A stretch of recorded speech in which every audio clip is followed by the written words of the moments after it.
Assalamualaikum warahmatullahi wabarakatuh.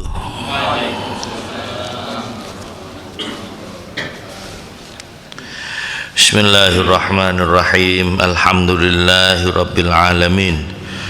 Wassalatu wassalamu ala asyrafil anbiya wal mursalin Sayyidina wa maulana Muhammadin wa ala alihi wa sahbihi wa barik wa sallim ajma'in.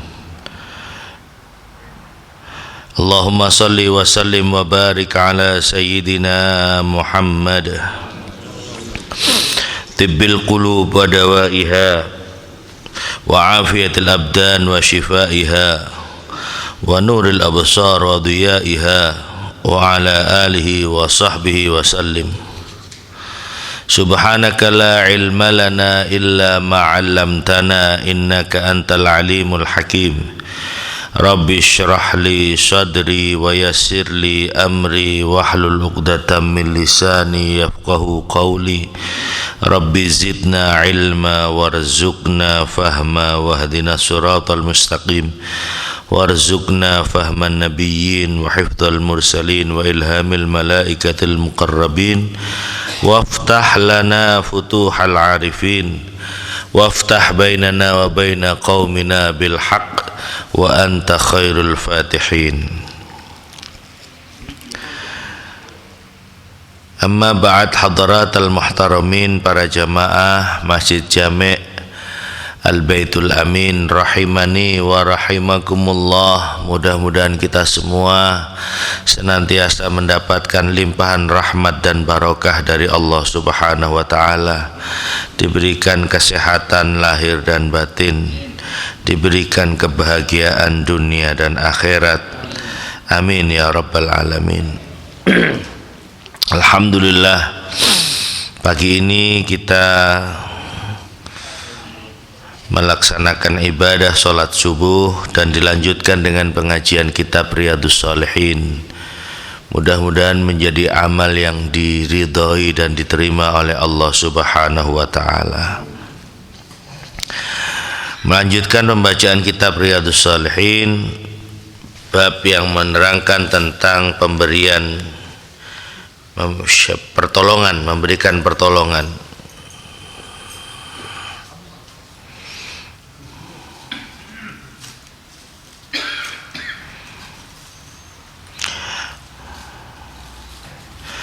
An Ibni Abbas radhiyallahu anhuma, diceritakan dari sahabat Abdullah bin Abbas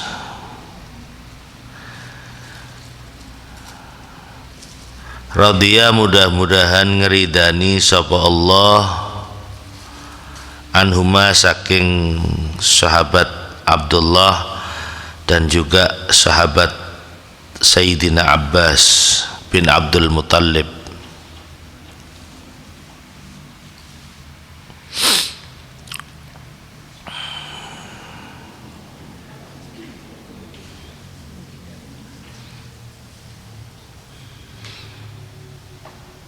Karena ini dua orang sama-sama sahabat Rasulullah, baik Sayyidina Abdullah maupun pamannya Sayyidina Abbas. Sayyidina Abbas itu putra dari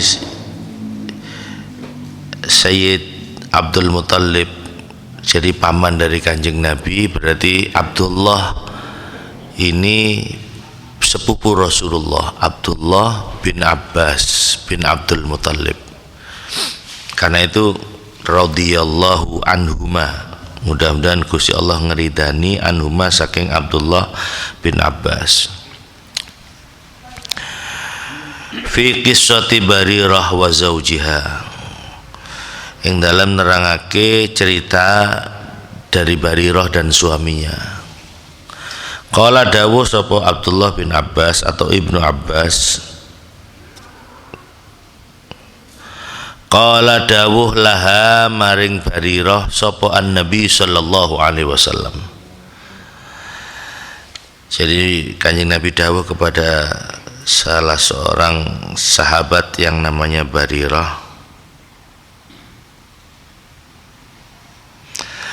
Laura ja'tihi,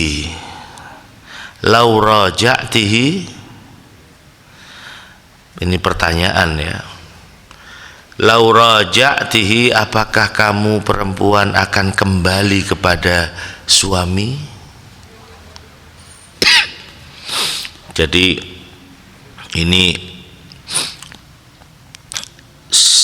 Barirah ini mau pisah dengan suaminya, lalu kemudian oleh Kanjeng Nabi ditanya, apakah kamu akan kembali rujuk? Qalat, dijawab sama Barirah,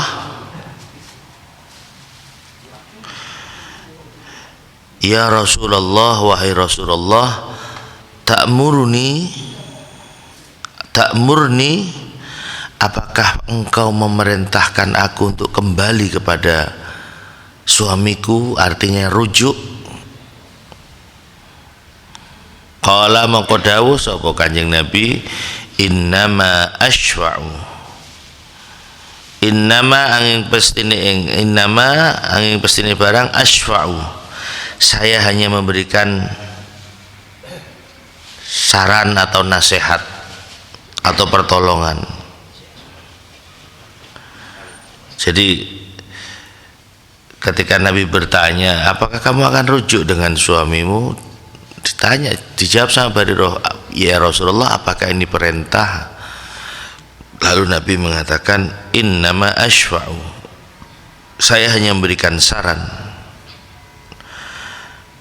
Qalat, maka jawab sapa Barirah, la hajata li fihi, saya tidak punya hajat, tidak punya hajat fihi, ing dalam kembali kepada suami.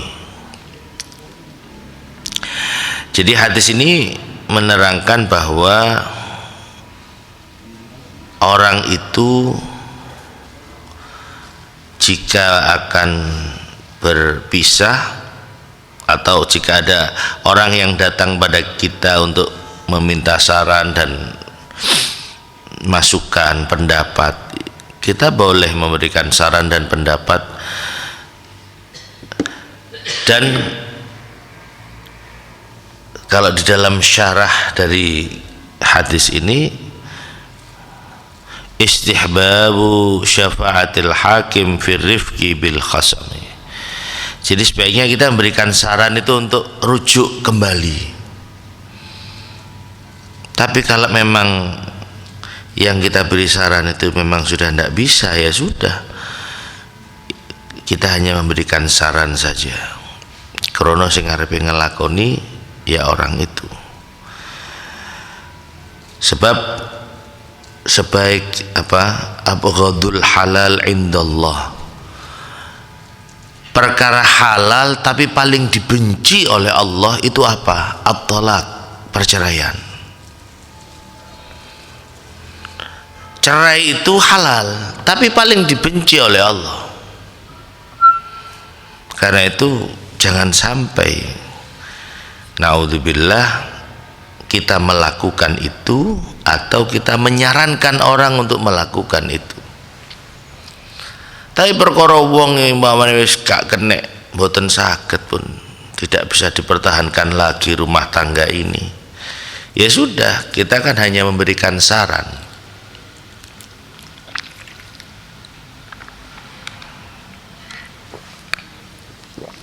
Saya masih ingat hadisnya itu singkat, abghadul halal indallah at-talaq, perkara halal tapi paling dibenci karo Gusti Allah itu adalah perceraian atau perpisahan.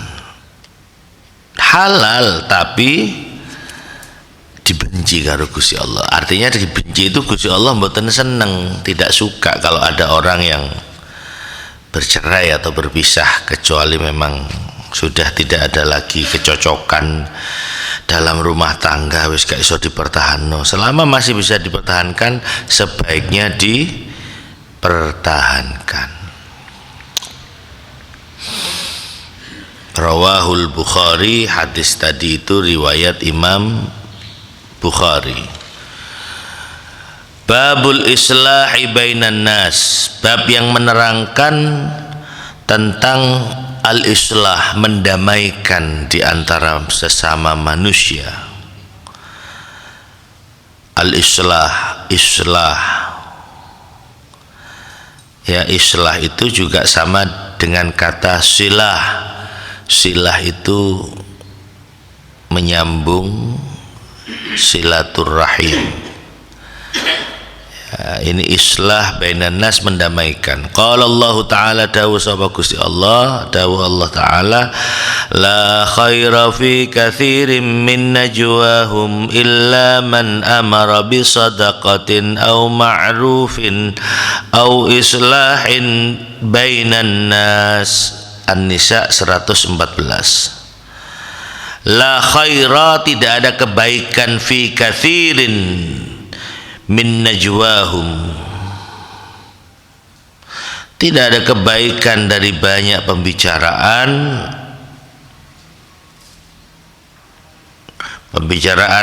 yang rahasia, yang mereka bisikkan atau yang mereka bicarakan. Tidak ada kebaikan dari apa yang menjadi pembicaraan, illa man amara bisadaqatin, kecuali orang yang memerintahkan untuk bersedekah. Jadi kalau nak manfaate, kalau nak kebaikan pada pembicaraan itu, kecuali orang yang memerintahkan untuk bersedekah, au ma'rufin, atau orang yang memerintahkan untuk berbuat kebaikan, au islahim bainan nas, atau islah, mendamaikan di antara dua orang atau di antara manusia.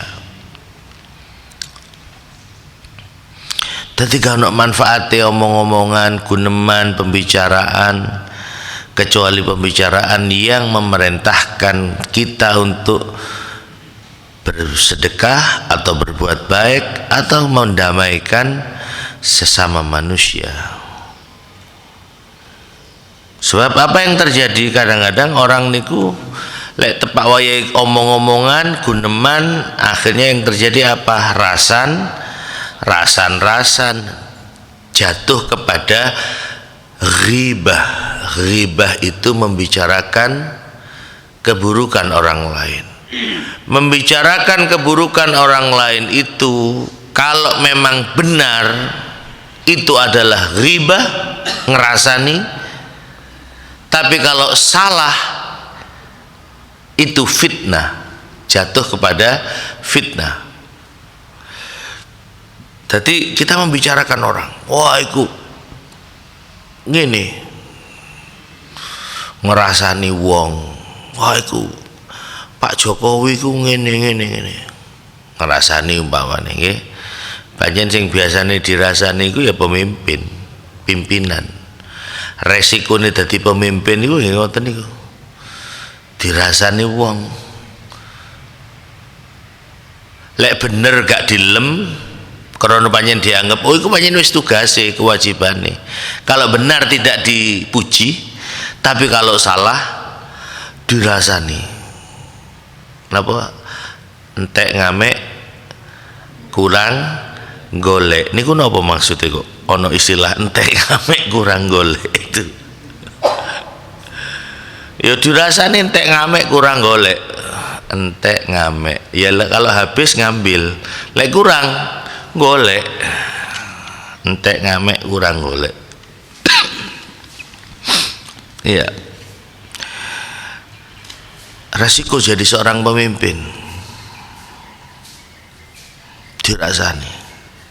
Semakin tinggi pohon, maka semakin kencang anginnya. Uwit tambah dukur, yuk anginnya tambah gede. Lek gak kepengin kena angin, ya dadi suket. Tapi suket itu resikonya tidak diinjak-injak. Ya Allah. Ya ada di dalam Quran itu. Jadi perumpamaan kasyajaratin thayyibah asluha tsabitun wa far'uha fis sama tu'ti ukulaha. Jadi pohon yang baik itu pohon yang akarnya kuat di bumi, asluha tsabitun, akarnya itu kuat di bumi, wa far'uha fis sama, sementara pohonnya itu menjulang tinggi ke langit. Jangan sampai jadi pohon hanya menjulang tinggi ke langit tapi akarnya tidak kuat ke bawah, sehingga ketika ada angin dia akan mudah roboh.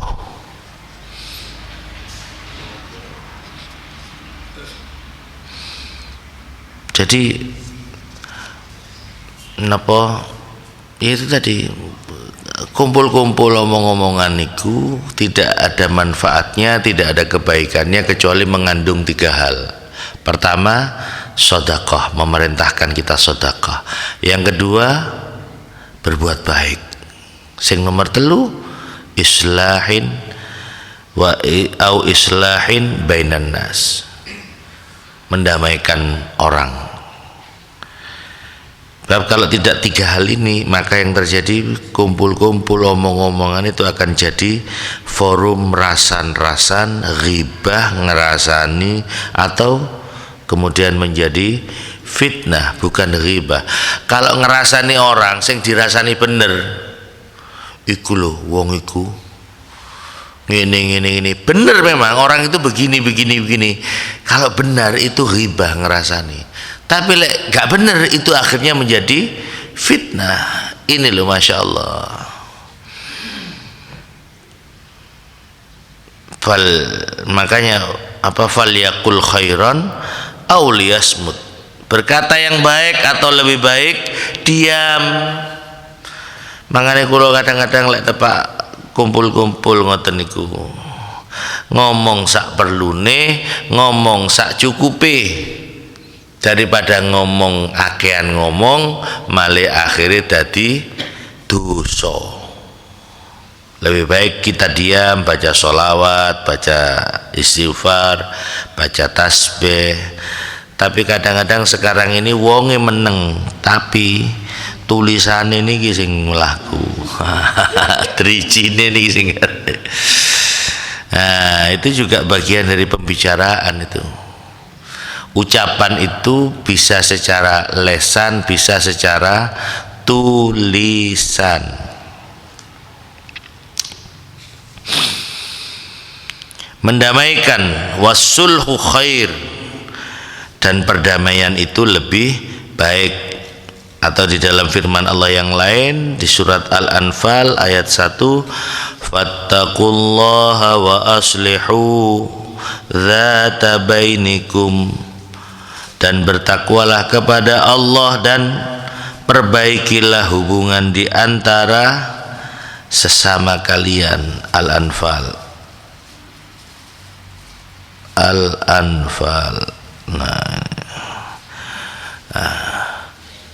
Yas'alunaka 'anil anfal qulil anfal lillahi war rasul.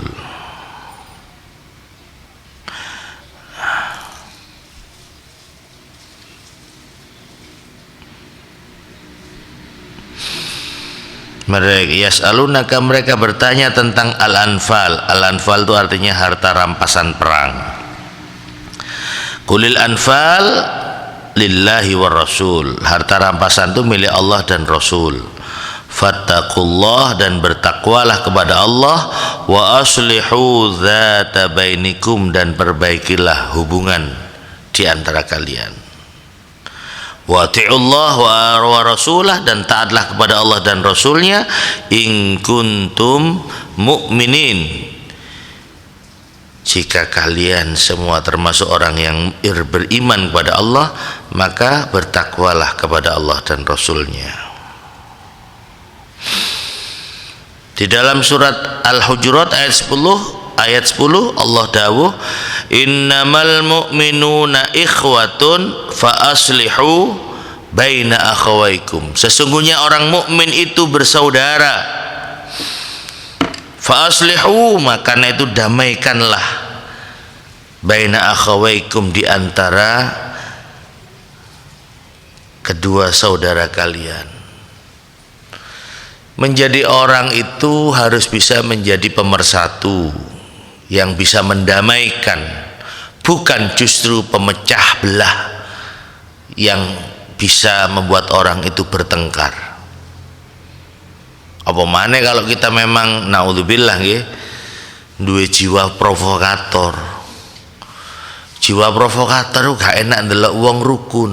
Lah ana wong rukun ku senengane kepingin ngedu-ngedu napa? Adu domba. Karena itu Nabi bersabda la yadkhulul jannata nammamun. Tidak akan masuk surga orang yang suka adu domba. Napa kok jenenge adu domba? Karena yang mudah diadu itu biasanya domba. Wedhus. Jangan suka mengadu. Sampean ketemu wong sampean wingi dirasani karo iki sampean jarene ngene jare akhire ngamuk. Sing ngomong tengok niki ngoten. Ini akhirnya membuat orang itu menjadi bertengkar karena sebab ulah kita. Kira-kira teng masyarakat wonten napa mboten wong sing model kok ngeten? Kata kira-kira wonge teko enggak saiki?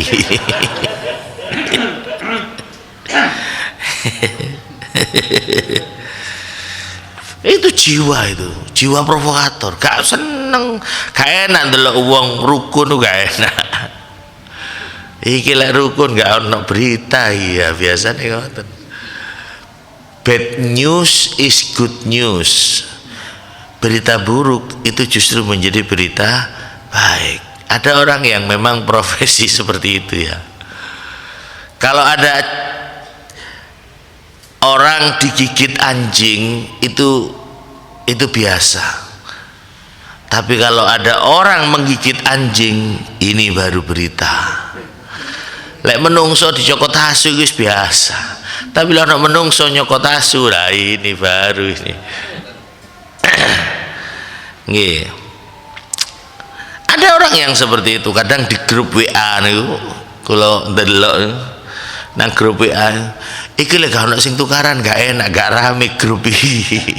Akhirnya bikin orang jadi bertengkar. Naudzubillah. Sesama muslim itu bersaudara, sesama mukmin itu bersaudara. Karena itu islah fa aslihu. Ini perintah Allah di dalam Al-Qur'an. Perintah Allah di dalam Al-Qur'an. An Nabi Hurairah radhiyallahu an, dari sahabat Abu Hurairah, qala dawu sapa Abu Hurairah. Jam piro iki sik? Kurang 10 menit masih isyraq. An Nabi Hurairah radhiyallahu an,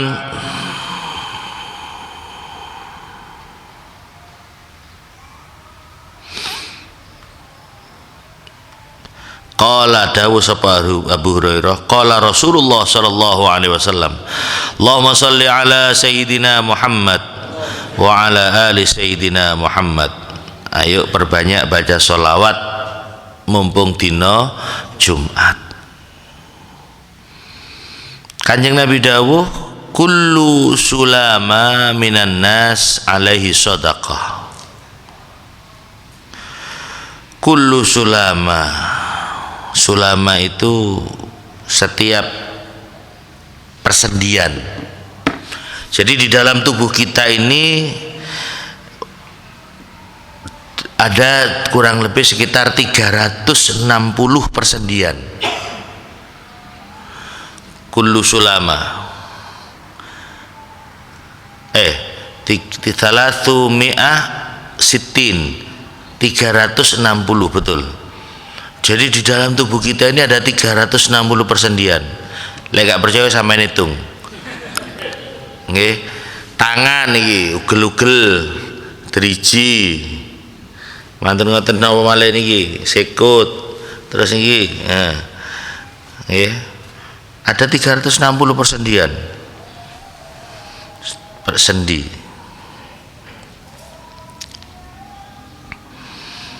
Sulama itu hasilnya adalah tulang jari atau telapak tangan, kemudian dipakai untuk seluruh tulang dan persendian badan.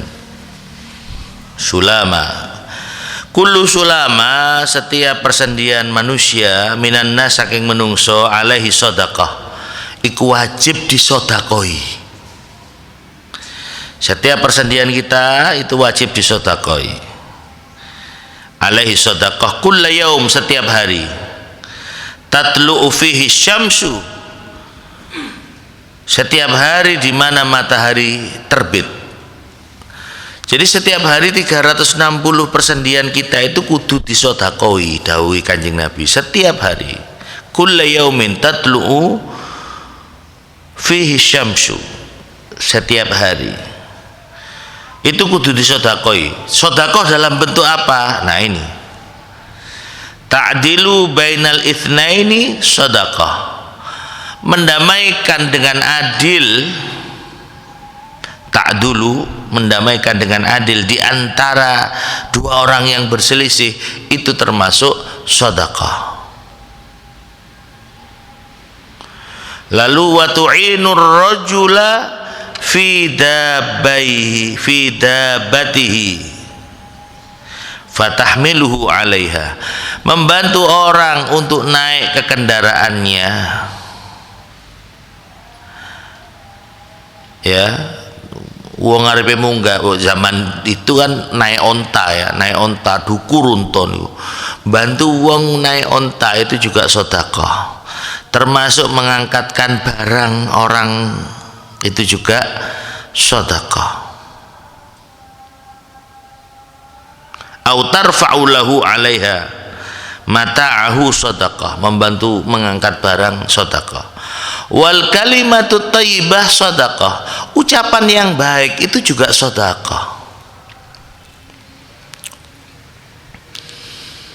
Wa bi kulli khatwatin tamshiha ila shalah sedekah, dan setiap langkah kaki yang kamu ayunkan, yang kamu langkahkan, tamshiha, yang kamu langkah,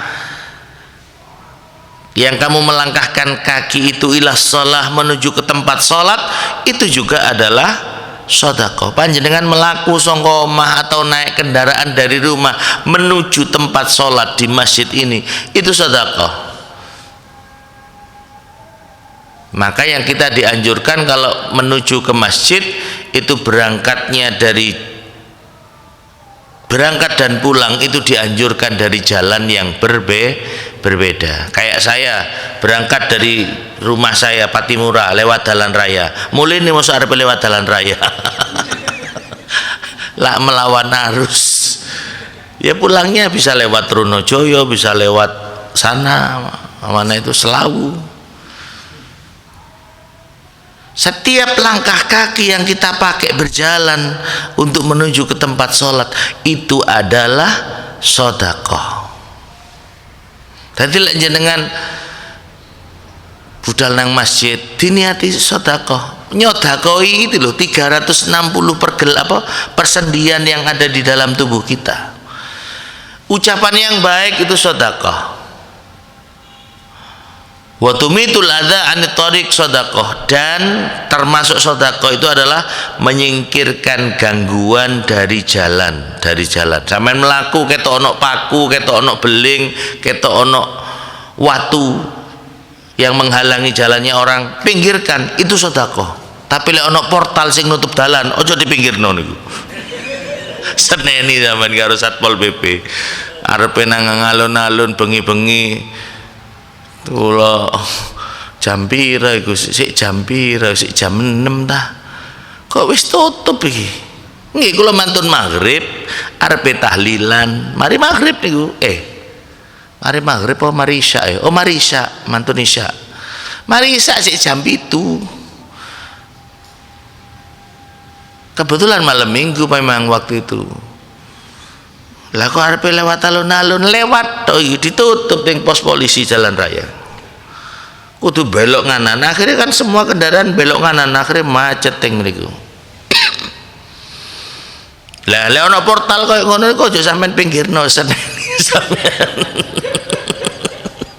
Diseneni sampean karo polisi, karo Satpol PP. Jadi yang dimaksud tumitul adza anit thariq, menyingkirkan ya gangguan dari jalan. Amen delok ono paku, ono beling, ada barang-barang yang membahayakan, singkirkan, itu sedekah. Jangan justru sebaliknya. Nggih, kula nate ndelok TV di Jakarta itu ada orang yang dia secara sukarela membersihkan paku dari jalan pakai besi magnet. Jadi dia itu melaku gawe besi magnet ngoten niku untuk menyingkirkan paku-paku, dan ternyata paku-paku itu memang sengaja disebar supaya apa? Supaya bane bocor. Lah lek wis ngeten iki ya kita tidak mau suudzon sama orang, tapi sapa sing nyebar paku niku kan ngoten. Jangan justru paku disebar. Kalau menghilangkan, membersihkan paku dari jalan itu sedekah, lah kalau sampai menyebar paku itu maka ya dosa. Sengaja membuat orang itu celaka, sengaja membuat orang itu kesulitan. Wong ku lek bane kempos ya lek bane ban apa jenenge? Cubles. Cubles nggih. Ya lek bane cubles lek kena paku gak langsung bocor. Tapi lek ban sepeda motor kan seakan wong akhire malih kudu nuntun niku dosa gak oleh. Membersihkan itu dari jalan, itu membersihkan gangguan dari jalan, itu termasuk sedekah. Jadi banyak cara, banyak jalan untuk supaya kita melakukan sedekah. Termasuk saya pernah baca hadis orang sholat duha 2 rakaat itu termasuk mencukupi sedekah dari seluruh persendian tubuh kita. 360 persendian itu. Wong sholat duha 2 rakaat di pagi hari. Jadi istilah kabeh iku kudu ana sedekah. Ya, harus kita sedekah. Kita tidak bisa sedekah uang, kita nggak bisa sedekah roti, kue, teh seperti ini. Ya kita banyak cara melakukan sedekah. Sampai Kanjeng Nabi nanti dawuh wa kullu tasbihatin sedekah. Setiap bacaan tasbih itu sedekah. Ketika kita baca, makanya ketika kita setelah sholat dianjurkan untuk baca tasbih subhanallah 33, alhamdulillah 33, Allahu akbar 3. Itu sedekah semua. Wa kullu tasbihatin sedekah, wa kullu tahmidatin sedekah, wa kullu takbiratin sedekah. Setiap bacaan tasbih, tahmid dan takbir itu sedekah. Ceritanya Kanjeng Nabi itu didatangi orang-orang miskin. Orang-orang miskin ini wadul nang Kanjeng Nabi. Kanji ya Rasulullah, enak nggih dadi wong sugih. Lho ya apa? Kok enak dadi wong sugih nggih? Orang kaya itu sholat sebagaimana kami sholat, mereka juga berzikir sebagaimana kami berzikir, tapi mereka bisa sedekah sementara kami tidak bisa sedekah karena kami miskin, kekurangan. Akhirnya sekarang Kanjeng Nabi dijawab ngoten, wa kullu tasbihatin sedekah. Setiap bacaan tasbih, tahmid, takbir itu sedekah. Bahkan dawuh Kanjeng Nabi wa fi bud'i ahadikum sedekah. Apa itu artinya wa fi bud'i ahadikum? Dan di lubang kemaluan istrimu itu juga sedekah. Dadi wong lanang kumpul karo bojone niku termasuk sedekah. Nah sampean mambengi wis mari sedekah apa durung? Insyaallah jadi sedekah malam Jumat. Dik aku arep sedekah. Sedekah apa? Ya sedekah. Wa fi bud'i ahadikum, bahasanya Kanjeng Nabi ini wa fi bud'i ahadikum. Wa fi bud'i ahadikum. Bud'i itu artinya ya lubang kemaluan itu. nang bolongane bojomu iku sedekah. Ini untuk membesarkan hati orang-orang miskin sing gak iso sedekah dhuwit niku lho. Makane lek dadi wong melarat sedekah gak usah angel-angel. Bu, sedekah. Utawa ibuke sing nawani, "Mas, Pak, gak pengin sedekah." Gak usah diketokno dhuwit. Niki sedekah. Jadi banyak cara untuk kita bersedekah, untuk menyodakoi, untuk menyedekahi 360 persendian yang ada di dalam tubuh kita. Lalek sampean setiap mari salat maca tasbih subhanallah walhamdulillah wala ilaha illallah wal tasbih tahmid takbir mari maca tahlil 33 wis pira jumlahe 99 tambah 100 133. Kalau kali sholat 5 waktu berarti sudah berapa? Kan lebih, padahal persendian tubuh kita ini hanya 360. Nah niku termasuk mendamaikan orang yang sedang bertikai, itu juga sedekah. Mudah-mudahan kita termasuk golongan orang-orang yang ahli sedekah, bukan hanya sekedar sedekah uang, sedekah harta, sedekah makanan, tapi juga bersedekah dalam bentuk-bentuk yang lain, sehingga kita melaksanakan dawuh Kanjeng Nabi, setiap persendian yang ada di dalam tubuh kita itu harus disedekahi setiap hari, setiap terbitnya matahari. Mudah-mudahan kita termasuk golongan orang-orang yang ahli sedekah. Amin ya rabbal alamin. Al-Fatihah. A'udzubillahi minasyaitonir rajim. Bismillahirrahmanirrahim. Ar-Rahmanir Rahim. Maliki yaumiddin. Iyyaka na'budu wa iyyaka nasta'in. Ihdinas siratal mustaqim. Siratal ladzina an'amta 'alaihim ghairil maghdubi 'alaihim waladdallin. Rabbi ighfirli wa li walidayya. Amin. Kurang lebihnya mohon maaf. Sampai ketemu di Jumat yang akan datang insyaallah. Mudah-mudahan selalu sehat dan bahagia. Subhanakallahumma bihamdik asyhadu an la ilaha illa anta astaghfiruka wa atubu ilaik. Walhamdulillah rabbil alamin. Assalamualaikum warahmatullahi wabarakatuh. Allahumma salli ala sayyidina Muhammad.